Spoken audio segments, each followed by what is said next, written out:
ketika Abu Sufyan bertanya kepada Abu Jahal, "Ya Abu Jahal, apa menurutmu bagaimana? Aku tidak pernah mendengar akan bahasa yang cukup indah seperti ini. Kau? Betul? Kau? Macam? Oh no, tidak pernah. Tidak pernah aku dengar." Maka Abu Sufyan bilang begini, "Adakah itu benar dari Tuhan?" Memang benar dari Tuhan. Kalau itu benar daripada Tuhan, kenapa engkau menentang akan Muhammad itu? Abu Sufyan tanya, ini pintar. Dalam durang tidak suka, bukan suka-suka sembarang. Kita ini kalau disuka tuh, yang pintar pun, yang bagus pun kita kasih buruk-buruk. Dalam masa yang sama, tanya lagi, kenapa kau tidak suka? Sedangkan kau mengetahui ini confirm, ini memang dari Tuhan ini. Aku itulah, aku bukan pasal apa. Yang sebenarnya sepatut-patutnya bukan dia itu yang jadi nabi, saya. Karena suku kami ini ia adalah suku yang diberi keutamaan untuk memberi minum orang yang datang pergi haji.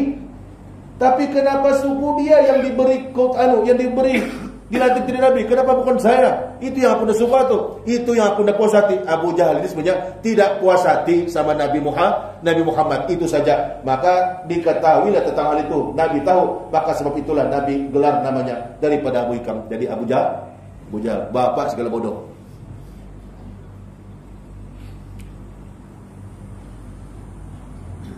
Maka jemaah yang dimuliakan Allah Subhanahu wa taala, kita kembali. Ketika Nabi duduk itu, datanglah ini Abu Jahal, seorang provokator yang cukup terkenal ketika itu. Kita kalau menjadi tukang provok bukan main kuyak lihir, hilang suara, betul? Tengok Abu Jahal, gimana ada?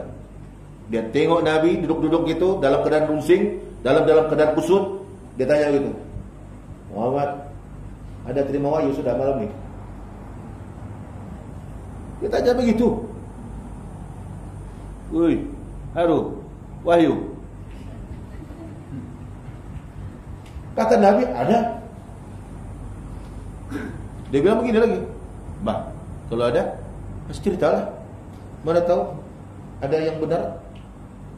Nabi ceritakan peristiwa Isra itu. Cuma Nabi cerita A to Z. Daripada perjalanan daripada Masjidil Haram ilal Masjidil Aqsa, naik lagi Mi'raj 7 lapis langit sampai di Sidratul Muntaha, bertemu dengan Allah Subhanahu wa taala, menerima akan perintah salat 50 waktu, dikurang-kurang sampai 5 waktu, turun lagi kembali di Masjidil Aqsa, kembali ke Mekah. Lalu Nabi ceritakan hal itu semua kepada Abu Jahal. Kamu kira Abu Jahal percaya atau tidak? Tidak. Sebab itu Allah mulakan kelima itu dengan subhana. Tidak mungkin percaya. Tapi hebatnya Abu Jahal, apabila dia diceritakan tentang perkara yang luar biasa, yang tidak di logik akal, itu tidak logik akal cuma. Kenapa tidak logik akal? Karena Abu Jahal apabila dikhabarkan cerita itu, dia panggil, "Ya Muhammad, maukah ku panggil ini kaummu, penduduk Mekah itu, lalu kau ceritakan, mau atau tidak?" Kata Nabi, "Ya mau." Nabi itu tidak tahu pun sebenarnya apa perancangan muslihat muslihat Abu Jahal ketika itu. Nabi bilang, iya, boleh. Abu Jahal kumpul, "Hei, penduduk Mekah, mari sini. Nih, Muhammad ada mau cerita sedikit sama kamu." Datanglah Bayim pun, termasuk bapak saudara ada, Abu Lahab tuh. Bayim pun dulu sudah. Apa kata Abu Jahal? "Muhammad, sekarang kau ceritakan bagaimana yang kau ceritakan sama saya tadi." Nabi Muhammad itu tidak tahu apa-apa pun muslihat Abu Jahal ketika itu. Lalu Nabi Muhammad ceritakanlah daripada awal sampai akhir akan perjalanan Isra wa Mi'raj itu. Ketika itu ada golongan-golongan kafir. Siapa golongan kafir ini jemaah? Iyalah kafir Quraisy itu. Kafir ini jemaah, mereka itu ialah mereka yang menutup pintu hatinya daripada menerima kebenaran. apa sajalah. Kalaulah bilang agamanya Nasrani, memang tidak menerima akan kebenaran, maka kafirlah ia. Kalaulah agamanya Yahudi, dia tidak mau menerima akan kebenaran, maka kafirlah ia. Kalau agamanya Hindu, tidak mau menerima kebenaran, maka kafirlah ia. Kafir ini, siapa kafir itu? Mereka yang menutup pintu hatinya daripada menerima kebenaran. Kenapa? Kebenaran itu dorang sudah ketahui, sudah dorang maklumi. Allah sebut, sesungguhnya Yahudi dan Nasrani itu tahu akan agama ini seperti mana dorang kenal anak cucu dorang. Maka sebab itu Allah menggelari dorang itu dengan apa? Kafir. Karena dorang sudah tahu agama ini agama benar, tapi dorang tetap menutupi akan pintu hati dorang daripada menerima kebenaran ini. Maka sebab itu Allah gelarkan mereka itu kafir. Jadi tidak salah jemaah, tidak salah. Kalaulah mereka yang memang tidak menerima kebenaran ini dipanggil kafir, tidak salah. Kalau salah, kenapa Allah bilang Qul ya ayyuhal kafirun? Katakanlah ya Muhammad, dorang itu kafir itu. Maka jemaah yang dimuliakan Allah Subhanahu wa taala, ketika baginda Nabi Muhammad SAW menceritakan kepada orang ramai ketika itu, ada yang memang kafir, ada yang sudah beriman, ada pula atas pagar. Tahu atas pagar? Ya, mau terima iya, iya pun iya, indah pun indah, atas pagar lebih itu.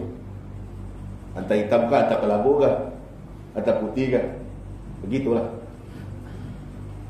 Setelah baginda Nabi Muhammad SAW menceritakan tentang hal itu, yang tentu kafir itu memanglah apa Muhammad ini? Kalau keluar dari mulut ini kita dunging saja. Ini tidak masuk akal cerita ini. Bukan. Yang memang 50-50 tuh kinu mapir. Ya Islam lah dia tuh, memang Islam. Tapi 50-50 dia punya iman. Kinu mapir. Itu ada kitab. Ini ujung dah memang inilah ending dah memang ini. Kenapa Allah bilang subhanahu? Yang beriman pula, kata penulis kitab ini Al-Anwar Al-Bahiyani, yang memang beriman ketika itu mereka meletakkan tangan mereka di atas kepala ini, di dahi. Kita biasa astagfirullahaladzim. Kenapa kamu ucap gini nih? Astagfirullahaladzim. Kenapa Nabi kita ini? Kenapa Rasul kita cerita yang bukan ini?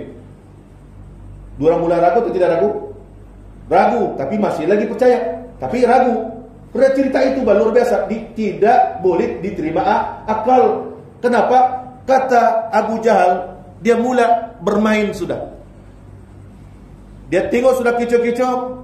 Ada di antara kamu yang biasa berjalan jauh. Daripada ni, maka ni pergi sana. Di Baitul Maqdis. Ada angkat tangan. Saya. Coba kau kabarkan kepada Muhammad, bagaimana perjalanan untuk menuju ke Baitul Maqdis. Kata orang itu, sebulan perjalanan pergi, sebulan perjalanan balik, menaiki unta yang terbaik. Mungkin istilah kita pakai ninja king kali lah. Gitulah kan. Mungkin lah. Gitu. Sebulan pergi, sebulan balik. Nabi cerita setengah malam. Lailan itu bukan sepenuh malam. Lailan itu bukan sebagian malam. Lailan itu bukan separuh malam. Lailan itu sedikit daripada malam. Sedikit saja. Jadi mana logik akal? Mana akal Abu Jahal, Abu Lahab dan abu-abu yang lain yang seiman dorang sama dia orang tu boleh percaya?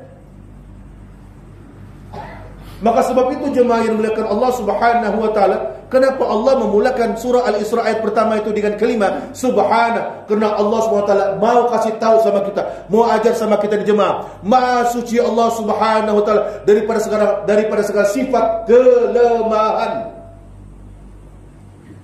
Maha suci Allah Subhanahu wa taala dengan sifat yang agung, azama.